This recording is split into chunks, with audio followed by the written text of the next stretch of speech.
هل عندنا دراما ريكو النهاردة؟ بصراحة أنا مؤمنة إن الرجالة لازم يحترموا الستات، والستات لازم يحترموا الرجالة. بسيطة وسهلة. لو هتختار حد تتجوزه لازم تبقى فاهم إن ده شريك حياتك، ولازم تعمل كل حاجة عشان تحافظ على كرامته على الإنترنت. لكن اتضح إن في ستات مش مؤمنين بكده، وده دلوقتي حاجة مايرون جينز بيستغلها لمصلحته.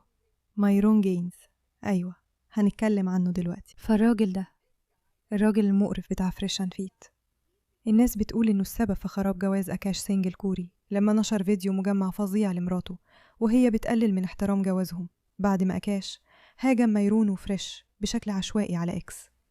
بوست ميرون عليه أكتر من 3 مليون مشاهدة ولسه بيزيد. ده الكوميديان اللي بنتكلم عنه. هو مشهور وكان بيتكلم عن إنه مش بيحب فريش أند فيت، وعشان كده مايرون قرر بطريقة طفولية يعمل فيديو مجمع عن مرات الراجل ده. ولازم أقول إني مش بحب تصرفات مايرون، بس كمان مش بحب تصرفات البنت دي، مش شايفاهم مناسبين خالص. وحابة أسمع رأيكم لأن عندي إحساس إنكم هتتفقوا معاي. أيوة دي أنا.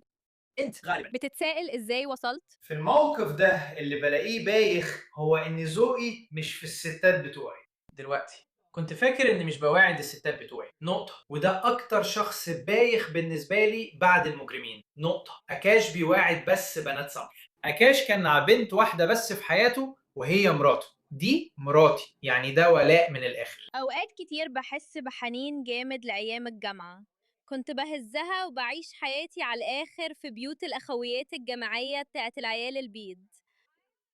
أنا فعلا بحاول أعمل أورجي ولسه ما شفتش ناف، بس استنى لما تشوفه. جسمه جامد جدا وشيت دايما جامد، عمره ما يخيب. وده غريب شوية عشان أنا بتكلم عن جوزك، بس أنا متأكدة إن ناف عنده على الأقل 10 بوسة. طيب عندي قصتين عن طيزي. مرة قابلت واحد على تندر وغلطة مني إني خليته يبات عندي وأنا أصلا ما كنتش عايزة أعمل معاه حاجة، وصحيت الصبح وحسيت إن طيزي واجعني شوية. يا ربي. وفاكرة وهو يعني أنت بتتفرجي على أي نوع من الأفلام الإباحية لما بتستخدمي الفيبريتر؟ طيب مش هكدب، أنا مش بتفرج على أفلام إباحية وأنا بستخدم الفيبريتر. إيه، أنا بس شايفة إن خيالي كفاية يهزني. إيه، أنا بس بفكر في جوزي وأنا بعمل كده. استني، ده جامد بصراحة، بس أنا عمري ما أقدر أعمل كده.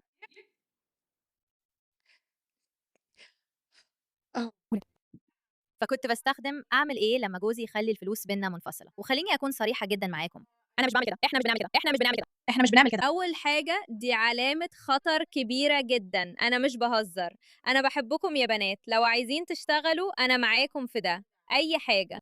بس يعني أي راجل مش عايز يكون عنده حساب بنكي مشترك أو مش شفاف في حساباته أو عنده حسابات منفصلة، دي علامة خطر كبيرة جدًا. ده مش من الناحيتين، ده من ناحية واحدة. فلوسها هي فلوسنا وفلوسي أنا بتاعتي أنا. وبصي، هو أنا عملت بس $600 من صناعة المحتوى. واو، أنا رديت بقوة على تعليق من قبل كده. بس دي فلوسي أنا. ماشي ماشي. بعدين مش عارفة إذا كنتي شفتي مسلسل ذا بويز، بس أنا بحبه جدا. في ذا بويز أنا عمري ما شفت المسلسل ده، بس يعني هو في قائمة الهوت باس عندي. أيوة، تشيس كروفورد، جيكوب ألردي، أوستن باتلر، ومين كمان. عارفة ليه بحس إن جوازي ناجح؟ بحس كده عشان جوزي عمره ما بيكون هنا. طيب أنا جالي تعليقات كتير بتقول إني بستخدم جوزي عشان الشهرة، وأيوة هو ده بالظبط اللي بيحصل، مفيش كذب في الكلام ده. أنا بستغل الدعم اللي عندي، هو شبه المحسوبية بس من خلال جوزي، يعني محسوبية عن طريق جوزي. إيه المشكلة في كده؟ أنا حرفيا مصدومة، وبيحتاج كتير كتير عشان أحس إني مش لاقية كلام زي ما أنتوا لاحظتوا. بس نادرا ما شفت مستوى قلة احترام زي ده من ست الراجل. يعني نادرا جدا. ده كان فيه تعدي للحدود بشكل لا يصدق.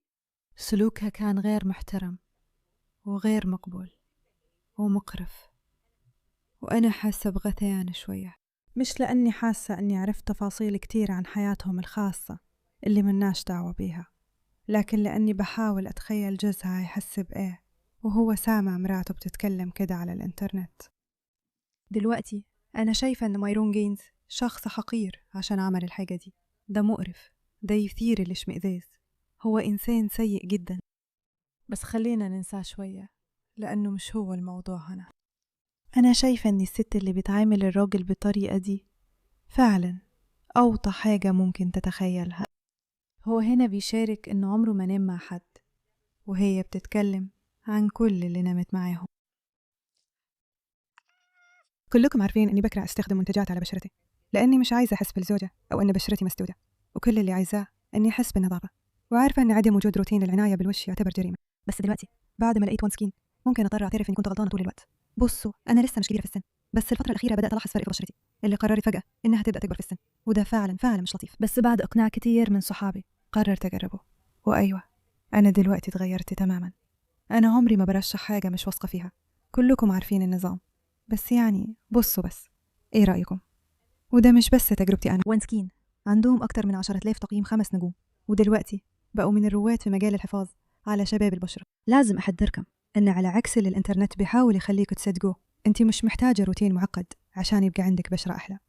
وان سكين أوسا واحد بيبتد ناتج عن أكثر من 10 سنين من أبحاث طول العمر، وتثبت إنه بيستهدف علامات التقدم في السن اللي بتبان على البشرة، وده بيساعدك توصلي لأصح ببشرة دلوقتي ومع تقدمك في العمر لفترة محدودة.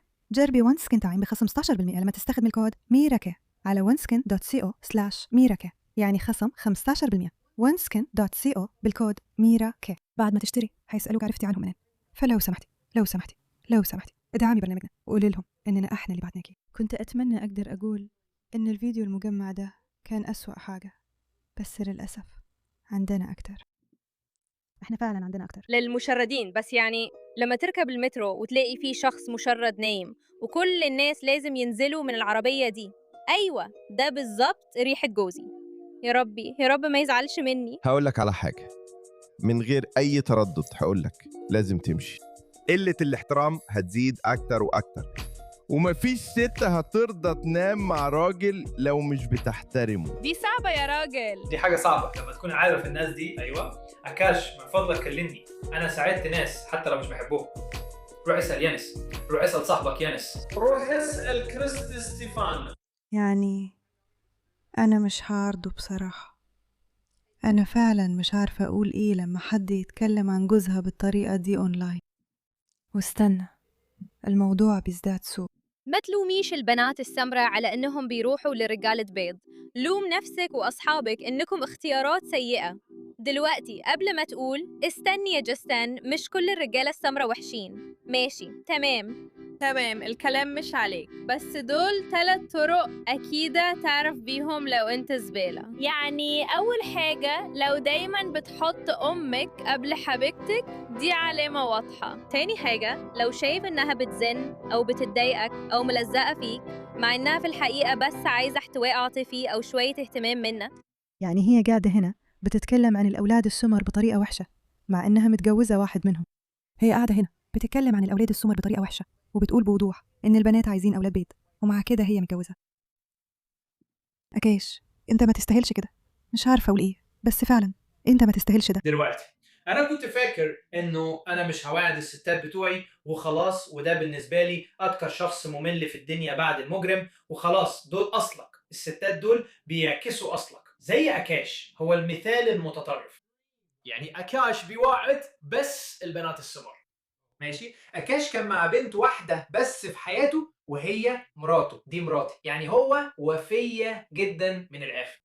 أوقات بحس بألم شديد.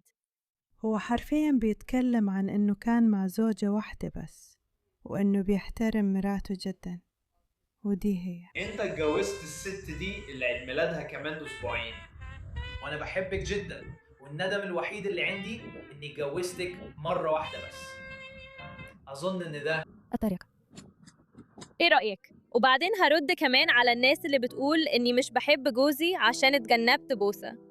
عمري ما حبيت إظهار المشاعر في الأماكن العامة أو اللمس الجسدي، بحس إنه بيكون زيادة عليا ومزعج. انا ما جبتش الفلتر الصغير ده. ده ضوء أخضر. طيب يا دكتور شاكرام، احنا بنعمل ايه؟ طيب جاستن اتعرضت لكدمة بسبب نشاط بدني في حركة جسمانية. سمعت انك عازبة، ده صحيح؟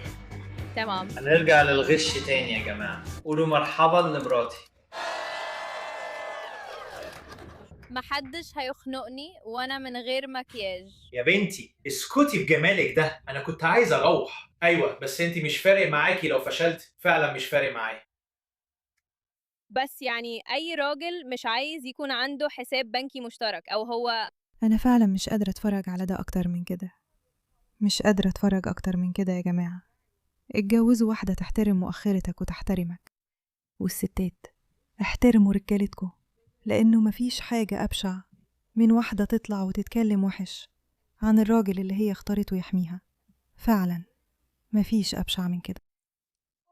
أنا فعلا بتمنى الراجل ده يطلع، بتمنى يطلع. دي مش قصة واحدة، دي مش قصتين، دي حوالي 17 فيديو ليها. فعلا بتتكلم عليه بطريقة وحشة. مش عارفة ازاي هو قادر يستحمل ده كله. شكرا على اهتمامك وحكمك، الموضوع ده مهم.